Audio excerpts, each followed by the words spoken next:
ele está em Nova Friburgo, acompanhando o pai dele, que foi fazer lá uma cirurgia, né? E o pastor pediu, então, que eu o substituísse, né? Vocês mereciam alguém melhor como ele, mas, não tendo ele, eu vou quebrar o galho aqui, tá certo, irmãos? Mas é uma alegria muito grande estar com os irmãos.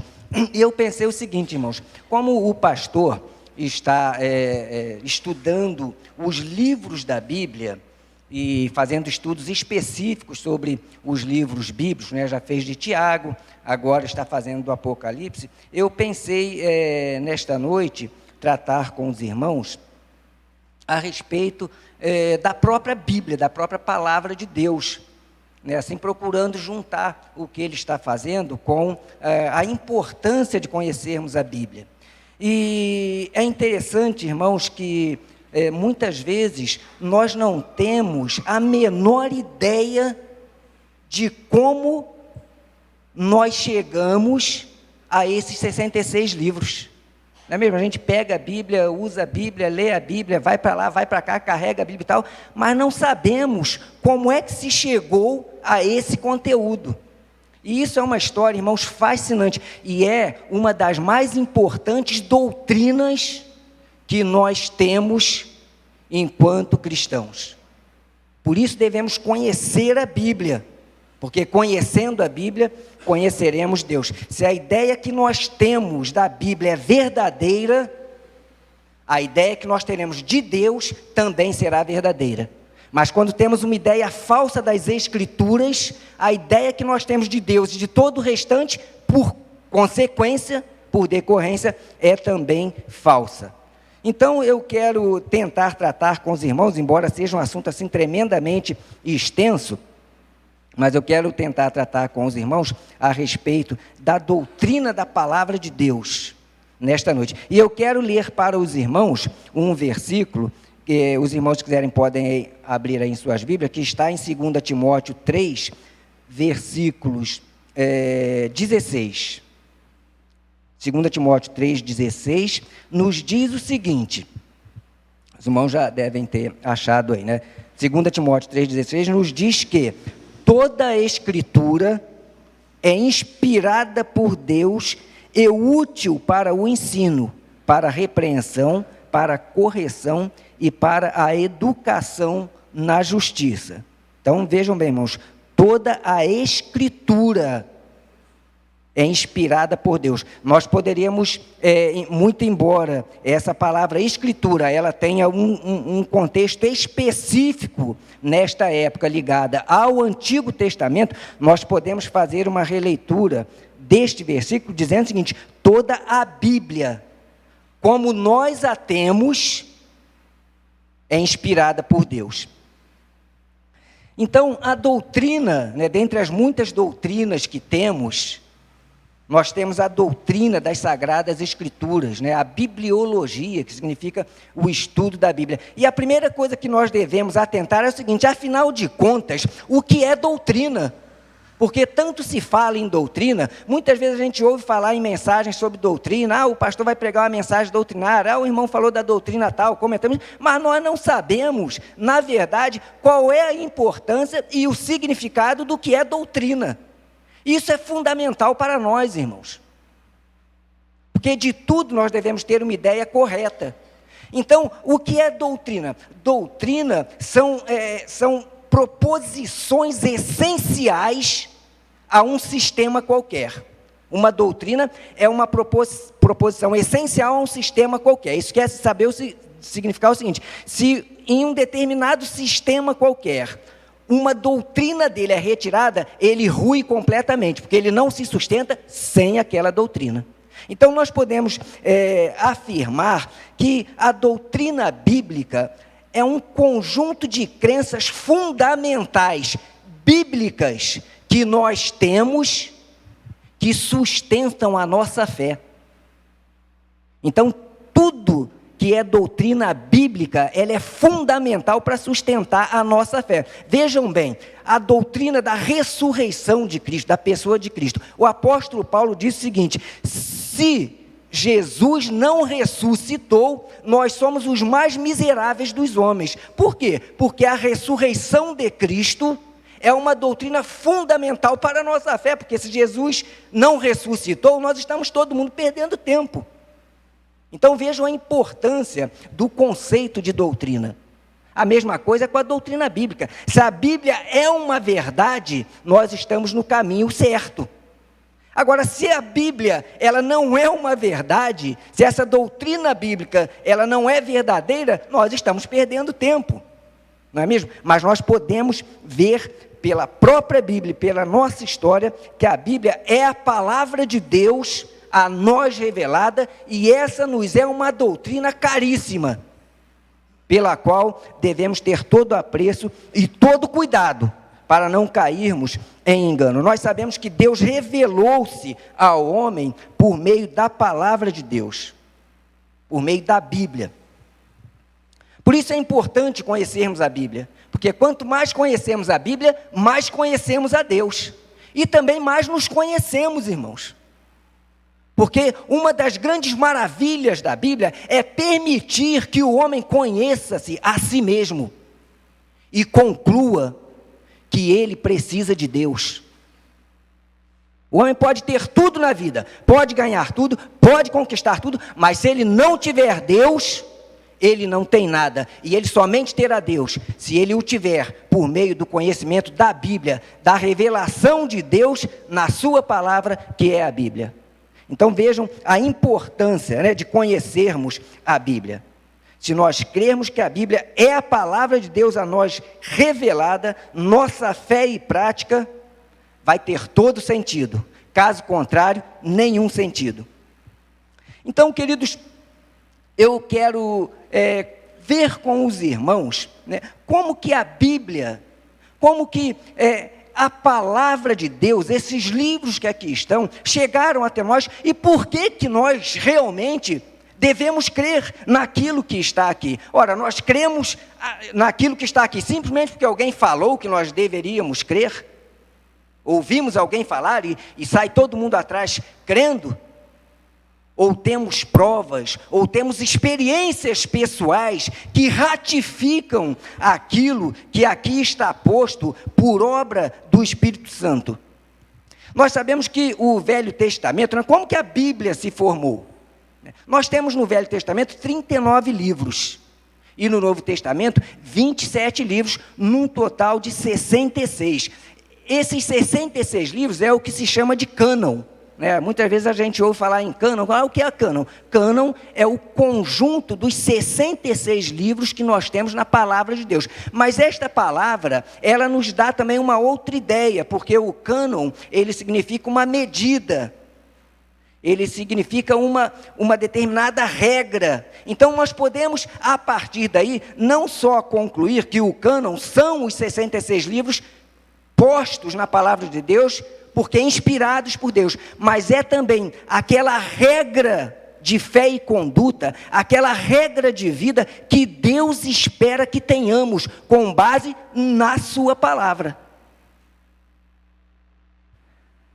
Esses 66 livros, todos, sem exceção, eles foram escritos e atestados ao longo da história como livros inspirados por Deus. Agora, como podemos saber que isso se deu assim, que esses livros estão corretos, que são eles mesmos os inspirados e não outros? Sabem que os livros do Antigo Testamento, eles foram sendo escritos ao longo das eras. Foram escritos, por exemplo, na sua grande maioria, dos 39, acho que 27 ou 28 foram escritos por profetas. Homens levantados por Deus para representar a Deus diante dos outros homens. Aqueles homens, dos profetas, eles iam enviados por Deus falar aos reis, ao povo, a alertar aquele povo todo, o povo de Israel, sobre a importância de servirem a Deus. Esses homens foram quem, inspirados pelo Espírito Santo e recebendo a palavra de Deus, foram escrevendo esses livros ao longo dos anos.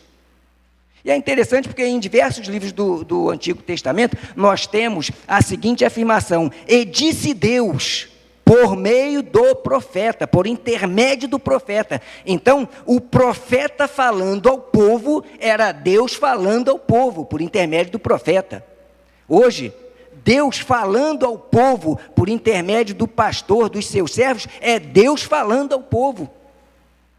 Então, há vários registros no Antigo Testamento, nesse sentido. E nesse período, Deus foi conduzindo a história e conduzindo também todo o registro dessa história por intermédio dos seus servos, que eram orientados pelo Espírito Santo. E é interessante, irmãos, nós notarmos o seguinte, o registro mais confiável que nós temos sobre datação de livros é com o Pentateuco, os 5 livros escritos por Moisés, né? Gênesis, Êxodo, Levítico, Número, Deuteronômio, e esses aí que os irmãos sabem. A datação desses livros é mais ou menos de 1.400 anos antes de Cristo. Então, os irmãos vejam, né, da data que estamos até lá, são 3.400 anos, mas há mais ainda. O livro de Jó, por muitos estudiosos, é tido como o livro mais antigo da Bíblia. Alguns autores afirmam que o livro de Jó foi escrito 1.800 antes de Cristo. Então, nós temos daqui lá uma distância muito grande. E vejam, irmãos, como esses livros foram preservados milagrosamente, o que revela a autoria divina e a condução de Deus na preservação da sua palavra. Esses fatos conferem autoridade a esses livros. E é muito importante que tenhamos essas noções. O livro de Jó, por exemplo, há outros doutrinadores que dizem, não, o livro de Jó foi escrito, por causa de alguns detalhes, ali no ano 500, 600 a.C., seja esse ou seja outra data, não faz diferença nenhuma. O livro de Jó tem afirmações maravilhosas, irmãos. Que seja escrito 600 a.C., o livro de Jó registra que a terra é redonda e que flutua sobre o nada. Ora, como o autor, numa época daquela, podia ter algum tipo de informação desse tipo? Coisa que a ciência, até hoje, aí, em muitas situações, discute. Então é muito interessante nós notarmos essas questões. De Moisés até hoje, temos aí 2.400 anos dessa obra magnífica, totalmente preservada, como escrita naquela época, por obra e orientação do Espírito Santo. Os demais livros foram escritos, né, por distintas pessoas em diferentes épocas, sendo que no Velho Testamento, Malaquias provavelmente foi o último livro a ser escrito, ali pelo ano 430 a.C.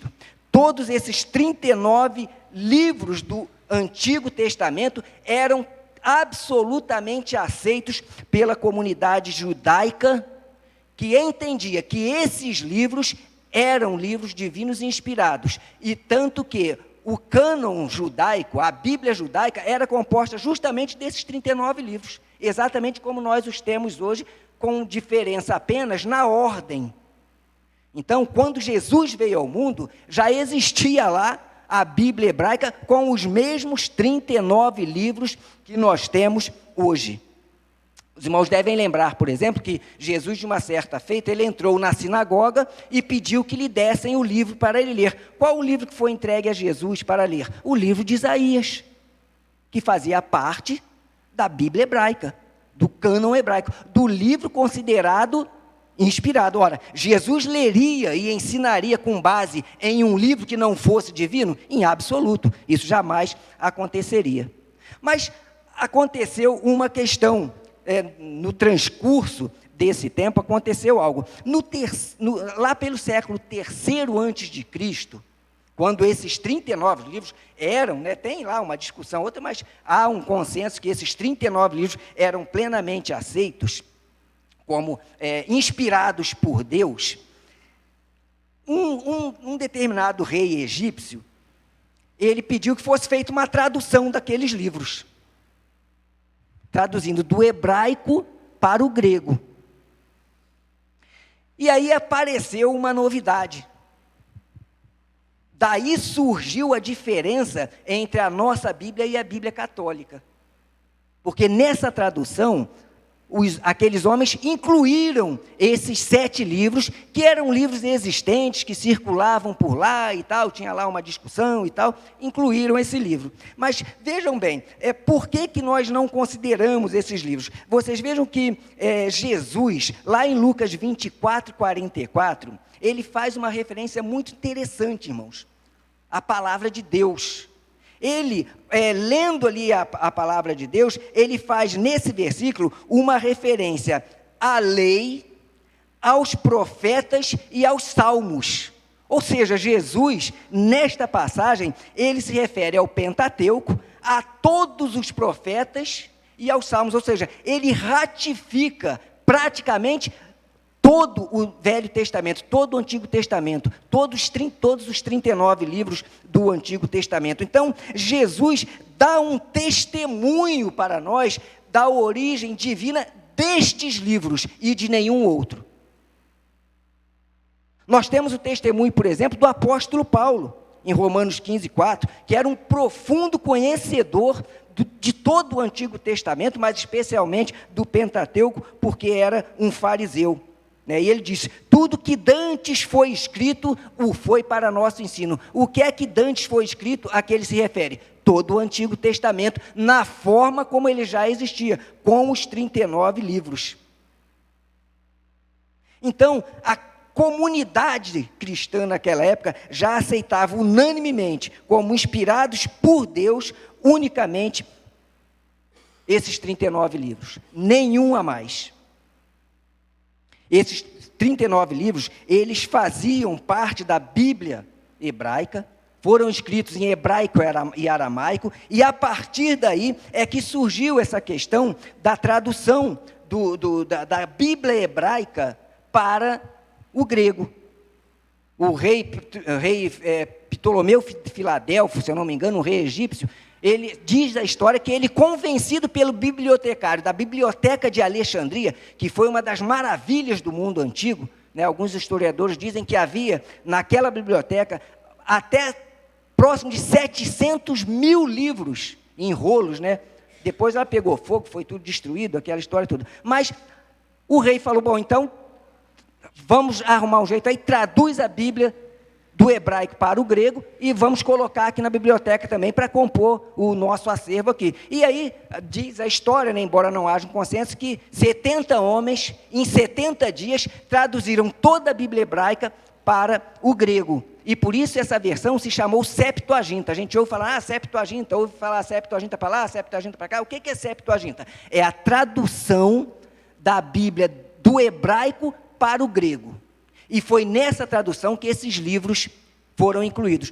Naquela época, no período antes de Jesus, no período chamado interbíblico, uns 400 anos antes de Jesus, muitos livros foram compostos ali, contando histórias dos judeus, falando sobre questões religiosas, falando sobre práticas religiosas, e esses livros circulavam ali na comunidade, e muita gente dizia, poxa, mas esse livro aqui é interessante, esse aqui deve ser inspirado também, aquele ali também, o outro também tal. Então ficava essa discussão ali. Quando esses homens fizeram essa tradução, eles entenderam o seguinte, bom, como esses livros têm alguma coisa de relevante na história, vamos incluí-los. E simplesmente incluíram, e ficaram lá incluídos. E assim ficou, a tradução desta Bíblia hebraica para o grego passou a ter esses 39 livros. E assim permaneceu. E mais ou menos, lá pelo século IV, depois já de Cristo, houve uma nova tradução da Bíblia. O líder da igreja em Roma determinou a um homem conhecido como São Jerônimo que traduzisse a partir da Bíblia, da Bíblia hebraica e da tradução dela feita da Septuaginta para o latim. E aí São Jerônimo, chamado São Jerônimo, fez o quê? Pegou a Septuaginta, na qual foram incluídos aqueles 7 livros, e fez a tradução do grego para o latim, mantendo os 7 livros. Mas é interessante que ele fez uma ressalva, que ninguém fala. Ele falou, eu estou traduzindo e vou manter os 7 livros. Contudo, entendo que esses 7 livros, eles podem servir para edificação, mas não para o estabelecimento de doutrina. Então, o próprio tradutor dessa nova versão, conhecida como Vulgata Latina, afirmou que, embora ele mantivesse os livros, ele não reconhecia aqueles livros como dotados de autoridade divina. E o que acontece? Perpetuou-se, com essa tradução, o erro cometido lá atrás. E assim, essa Bíblia, a Vulgata Latina, ela foi utilizada pela igreja romana durante 1000 anos, mais ou menos, do ano 470 até o ano 1400 e tanto, depois de Cristo. Durante 1000 anos essa versão foi utilizada. Então ela ficou tremendamente arraigada na consciência e na vida de todo mundo. E quando chegou lá na frente, o que vai fazer? Vamos tirar e vai ruir o negócio todo, ou vamos manter e dar um jeito, arrumar uma solução para essa questão? Então vejam, assim aconteceu essa questão, e a inserção desses livros, que desde aquela época não eram considerados como inspirados. E vejam bem, irmãos, a afirmação que nós fazemos aqui, ela não se traduz em nenhuma manifestação de desapreço a qualquer igreja, a qualquer religioso, a qualquer confissão religiosa. Esses fatos são fatos históricos. O que está sendo dito é o que a história registra, não é uma opinião ou não é uma desconsideração com outros segmentos religiosos, em absoluto. Porque nós podemos discordar de muitas coisas, mas respeitamos todo mundo. O verdadeiro cristão, ele respeita todo mundo, independentemente das suas escolhas, das suas visões, das vertentes que se apresentem. Nós respeitamos a todos, mas divergimos, porque é direito nosso, né, desde que o façamos fundamentadamente.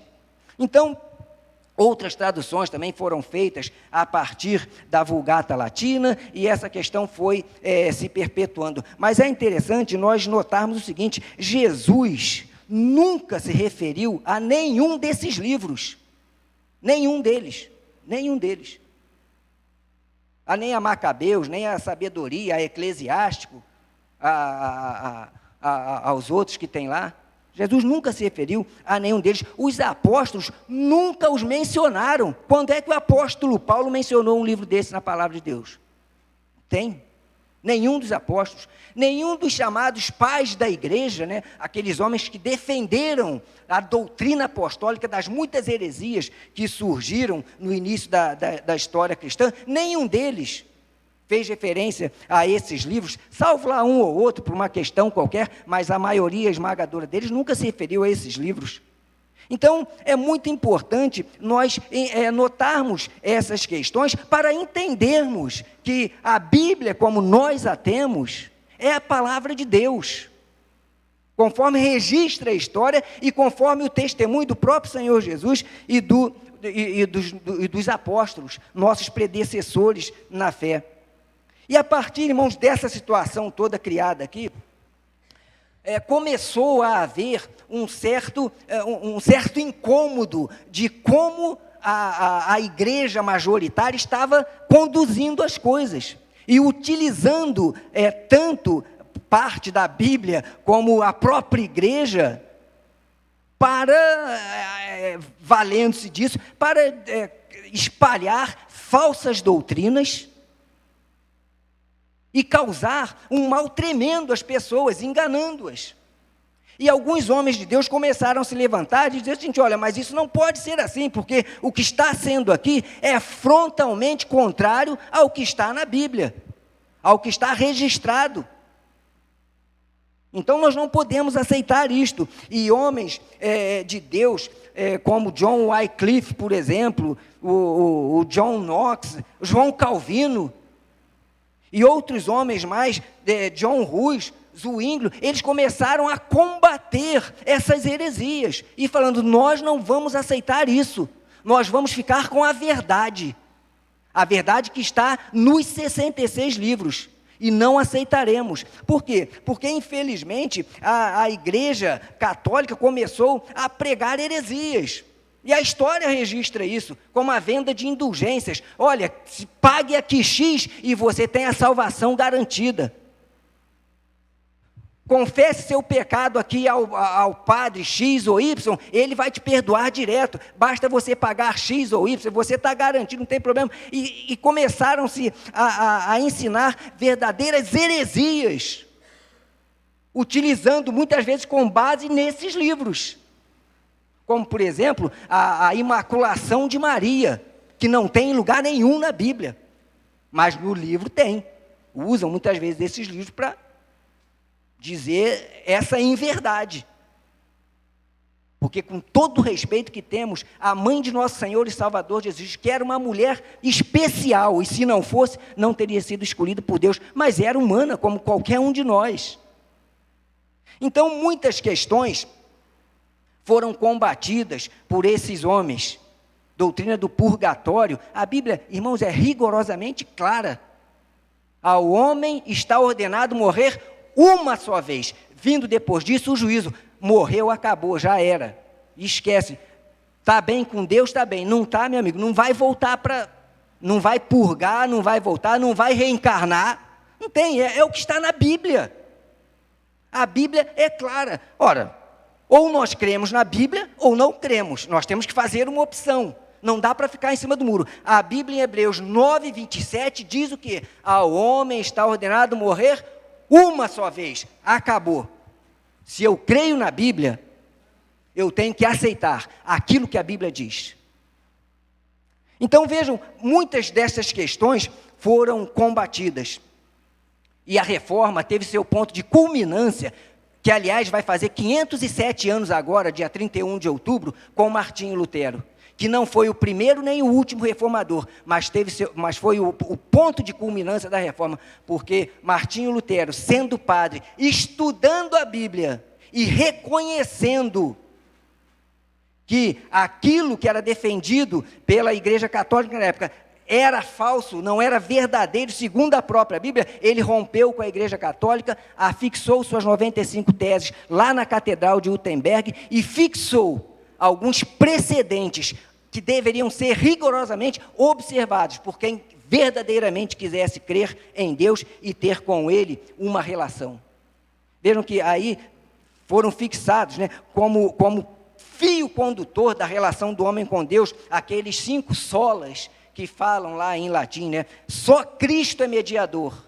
Isso está na Bíblia. E, meus irmãos, a doutrina tem que ser bíblica. Toda doutrina tem que ser bíblica. Se qualquer doutrina que for aparecer por aí não for bíblica, tem que ser rejeitada. Porque a doutrina tem que ser bíblica. E é por isso que Martinho Lutero veio e expôs: só Cristo é mediador. Por que só Cristo é mediador? Porque a Bíblia diz que só Cristo é mediador, não tem outro. Não tem santo, não tem anjo, não tem mãe de fulano ou de Beltrano, só Cristo. É o que está na Bíblia.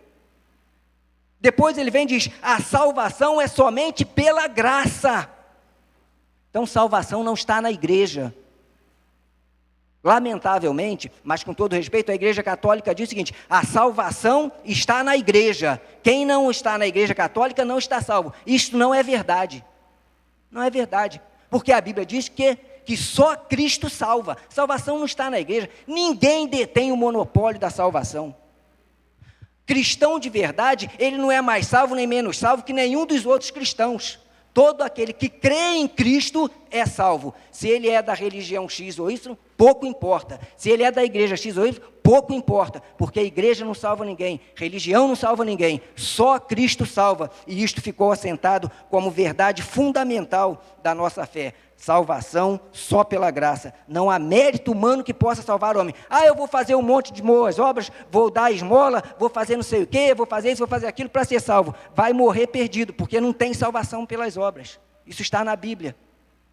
Agora, dentro da nossa liberdade com que Deus nos criou, nós podemos crer ou não, e vamos arcar com as consequências das nossas escolhas. Então, salvação só pela graça, justificação só pela fé, é crendo. A salvação, irmãos, ela é tremendamente simples, porque ela se dá através da fé na obra redentora de Cristo.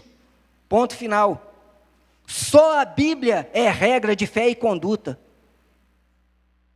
Então, eu não preciso ficar procurando o livro disso, livro daquilo, livro não sei o quê, porque só a Bíblia é regra para mim, para a minha vida, de fé e de conduta. É pela Bíblia que eu alcanço a bênção e a graça de Deus por meio de Cristo. É pelo que está revelado nela. Não em tradição, não em conselho episcopal, não em magistério da igreja, nada disso. É Bíblia. Aliás, o apóstolo Paulo falou, se aparecer por aí alguém pregando outro evangelho que não seja este, que seja considerado anátema. Então, só a Bíblia, e só Deus deve ser glorificado, só Deus é digno de glória. Homem nenhum, imagem nenhuma, santo nenhum, representação nenhuma, nada, apenas Deus deve ser glorificado. Então vejam, queridos, esses 7 livros, eles não são aceitos por nós, porque eles mostram há casos ali de discrepâncias, assim, verdadeiras aberrações com o conjunto dos 66. Vejam bem, a Bíblia, ela foi escrita, ela foi nos dada por Deus. Ora, se Deus é o autor da Bíblia, aquilo que Ele nos deu deve ter uma lógica. Não pode haver discrepância entre o que está dito entre Gênesis e Apocalipse. E de fato não há. Há uma unitariedade de mensagem bíblica entre Gênesis e Apocalipse. Aí você pega esses 6 livros e há ensinos ali absolutamente contrários a tudo que está nos 66. Então, se Deus é o autor da Bíblia, Ele não pode ser, consequentemente, o autor desses livros. Esses livros não têm inspiração e não nos servem de forma alguma. Por isso são chamados de apócrifos, ou seja, desprovidos de autoridade. Em razão desta reforma, desses reformadores, desses homens de Deus que foram levantados ao longo da história para combater essas heresias, a Igreja Católica promoveu uma contra-reforma. E, evidentemente, irmãos, como não dava para voltar atrás, assim, com todo respeito, mas o que ela fez? Ela definitivamente declarou esses livros como canônicos, como inspirados, e disse o seguinte: quem não crê nesses livros está amaldiçoado e vai ser excomungado da igreja, o que acabou acontecendo com o Martinho Lutero. Mas os cristãos reformadores, os homens de Deus, defenderam a sua fé, defenderam a sua posição, a sua postura, e não aceitaram tais livros, e o próprio Martinho Lutero, ao traduzir a Bíblia do latim para o alemão, já de cara excluiu todos os 7 livros, atestando que eles não eram livros inspirados e, portanto, não dignos de confiança. Podiam servir para muita coisa, para conhecimento da história geral, para conhecimento das guerras lá dos Macabeus, mas para a doutrina, negativo. E por isso foram excluídos. E nós vemos então que os apóstolos receberam essa doutrina de Cristo. Então, assim se formou o cânon do Velho Testamento, do Antigo Testamento, né? Dentro mais ou menos desse contexto.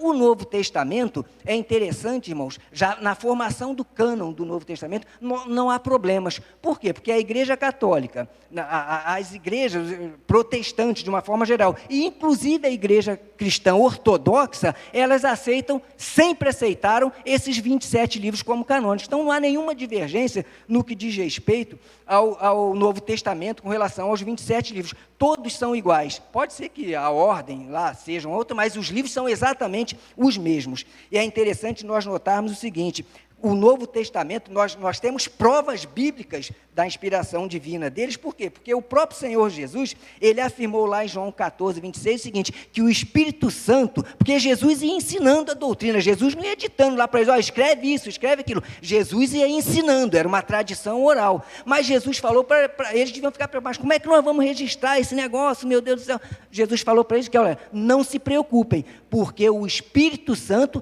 não só vai ensiná-los, mas vai também fazê-los lembrar de tudo que eu disse. Para quê? Para que seja registrado como Deus queria que fosse. E o Espírito Santo, então, agiu na vida desses homens de Deus e permitindo que eles registrassem aquilo que deveria ser registrado como Deus queria. O apóstolo Paulo, em Gálatas 1,12, ele diz o quê? Ele diz, olha, aquilo que eu estou entregando para vocês é o que eu recebi de Cristo. O apóstolo Paulo, dos 27 livros, ele escreveu 13. Então ele estava ratificando e dizendo: eu estou escrevendo aquilo que eu recebi de Cristo, atestando a autoridade divina desses livros. A Bíblia nos mostra também, já estou caminhando, irmãos, para o final, em Apocalipse, por exemplo, Jesus está com João e entrega a João aquilo que é o conteúdo do livro de Apocalipse. Então vejam bem, é Jesus testificando a autoridade do Novo Testamento e, portanto, de toda a nossa Bíblia, dos 66 livros, ou seja, a Bíblia como nós a temos. Tudo foi registrado por Deus, por meio de homens, por Ele comissionados para tanto, por meio da atuação do Espírito Santo. Portanto, irmãos, a Bíblia é a palavra de Deus, e nós não podemos ter disso nenhuma dúvida. E sendo a palavra de Deus, por ser inspirada, ela tem autoridade. A Bíblia tem autoridade. A própria Bíblia testifica da sua autoridade. Lá em 2 Timóteo 3,16, o que o apóstolo Paulo diz? Toda a Escritura é inspirada por Deus. E por ser inspirada por Deus, ela tem autoridade. E sabe, irmãos, como que a autoridade da Bíblia se revela para nós? Porque ela transforma nossas vidas. Quando nós a lemos na dependência do Espírito Santo, quando nós cremos no que está aqui. E vejam bem, a Bíblia tem tanta autoridade que há pessoas que, pela mera leitura da Bíblia, sem ouvir nenhuma exposição, se convertem. Porque esta é a autoridade da Bíblia. Houve um homem na Índia chamado Sundar Singh. Este homem era da religião Sadhu. Já falei isso aqui na igreja, né? Aqueles que andam com aquela roupinha toda cor de abóbora e perambula pela Índia inteira. Este homem, ele era filho de uma família próspera na Índia e estudava num colégio inglês, porque naquela época a Índia era colônia inglesa. E lá na biblioteca, um dia ele, futucando os livros lá, o que ele acha lá no meio daqueles? Um Novo Testamento. E ele começa a ler o Novo Testamento. Quando o bibliotecário viu, tomou dele e falou com ele: esse livro é proibida a leitura, ninguém pode ler esse livro aqui. E aquilo despertou nele uma curiosidade tamanha. E sabe o que ele fez? Ele foi lá um dia e furtou o Novo Testamento e levou para casa. E ele diz que no quarto dele, sozinho, lendo o Novo Testamento, ele falou: sozinho, lendo o Novo Testamento, eu me encontrei com Cristo. Aquele homem foi espancado, foi surrado, foi expulso da sua família, foi declarado morto. Tudo de ruim aconteceu com ele, mas ele se tornou um dos maiores missionários que a Índia conheceu, evangelizando a Índia, o Nepal e outras regiões de dificílimo acesso. Sozinho, irmão. Ninguém foi lá pregar o evangelho para ele, não. Essa é a autoridade da Bíblia. Um homem, pela mera leitura, ele se converte a Deus, se lê com o coração humilde diante de Deus e sob a dependência do Espírito Santo. A Bíblia transforma. A Bíblia tem autoridade por causa da sua preservação milagrosa. E em todos esses anos, com toda a perseguição, homens foram mortos, mulheres foram mortas, muitas vidas foram ceifadas porque defenderam a Bíblia. E a despeito de todas essas perseguições, a Bíblia foi preservada milagrosamente. E até hoje ela existe e não deixará de existir nunca, porque ela é de origem divina. Por ser também, vejam que coisa interessante, irmãos, a Bíblia foi escrita num período de mais ou menos 1.400 anos, por 40 pessoas diferentes, e com formação totalmente diferente. Eruditos escreveram a Bíblia, como Salomão e o apóstolo Paulo, e homens incautos, como o apóstolo Pedro, um homem violento, sem qualquer formação, escreveu passagens maravilhosas, que nenhuma literatura humana é capaz de se comparar, a que nenhuma literatura humana pode ser comparada, dada a beleza e a profundidade. Isso mostra a revelação divina da palavra de Deus e a autoridade que a Bíblia tem. Sempre centrada na pessoa de Cristo, de Gênesis a Apocalipse. Essa é a verdade bíblica. Por ser também inspirada, ela tem autoridade, ela é inerrante, e tudo que a Bíblia diz está acontecendo e vai acontecer. Então isso é importante, porque isso é um alerta para nós. Se a Bíblia é inerrante, aquilo que ela diz é verdade. E a Bíblia diz o seguinte, que aquele que crê em Cristo será salvo, mas aquele que não crê já está condenado. Essa é a mensagem da Bíblia, clara como a luz solar.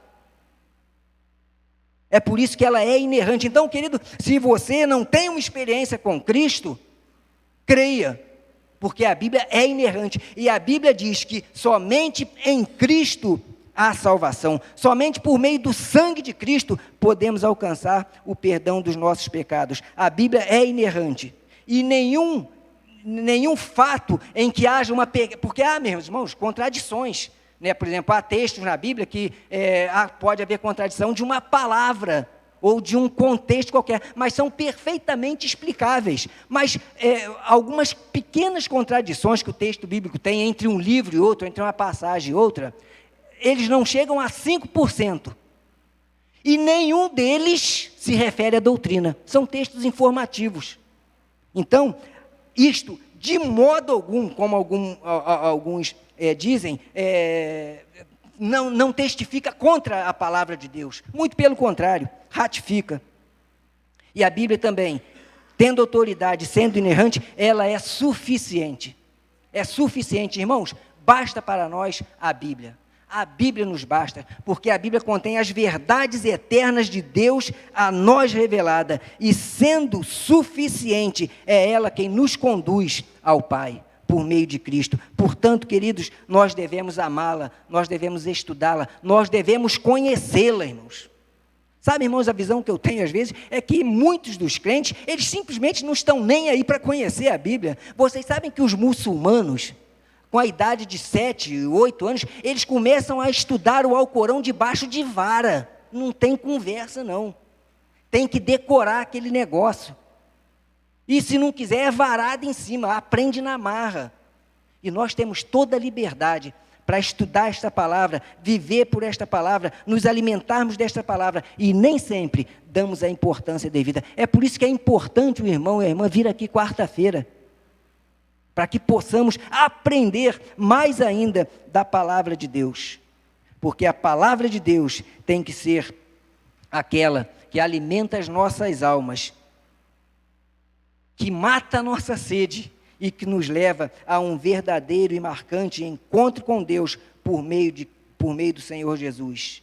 A palavra de Deus é o que basta para termos uma vida cheia de sentido, agora e eternamente. Amém. Deus abençoe, querido, a sua vida.